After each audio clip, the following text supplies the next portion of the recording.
झेप मराठी, आरसा महाराष्ट्राचा। कृषी मंत्री माणिकराव कोकाटेंच्या विरोधात ठाकरे सेना आक्रमक, चौकात पत्ते खेळत व्यक्त केला निषेध। कृषी मंत्री माणिकराव कोकाटे यांच्या विधिमंडळातील पत्ते खेळण्याचा व्हिडिओ सोशल मीडियावर आमदार रोहित पवार यांनी शेअर केल्यानंतर राज्याच्या राजकारणात खळबळ माजली आहे।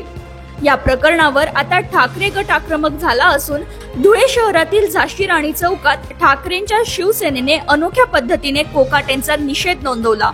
शिवसेना ठाकरे गटाच्या पदाधिकाऱ्यांनी आणि कार्यकर्त्यांनी शहरातील मुख्य चौकात पत्त्यांचा डाव मांडत कोकाटे यांच्या विरोधात आंदोलन छेडले। या निषेध आंदोलनात विधान भवनात पत्ते खेळणारे मंत्रिपदास पात्र नाही अशा घोषणांनी परिसर दणाणून गेला।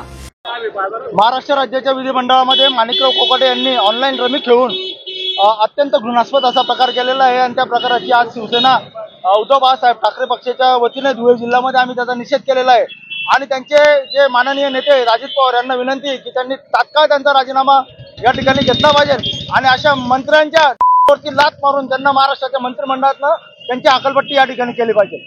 ठाकरे सेनेच्या पदाधिकाऱ्यांनी स्पष्ट शब्दात कोकाटे यांच्या राजीनाम्याची मागणी केली असून फक्त राजीनामा पुरेसा नाही, त्यांची पक्षातूनच हकालपट्टी करावी अशी मागणीही यावेळी केली आहे। अशाच वेगळ्या आणि ताज्या बातम्यांसाठी पाहत रहा झेप मराठी, आरसा महाराष्ट्राचा। संपादक प्राध्यापक अनिल चव्हाण, धुळे।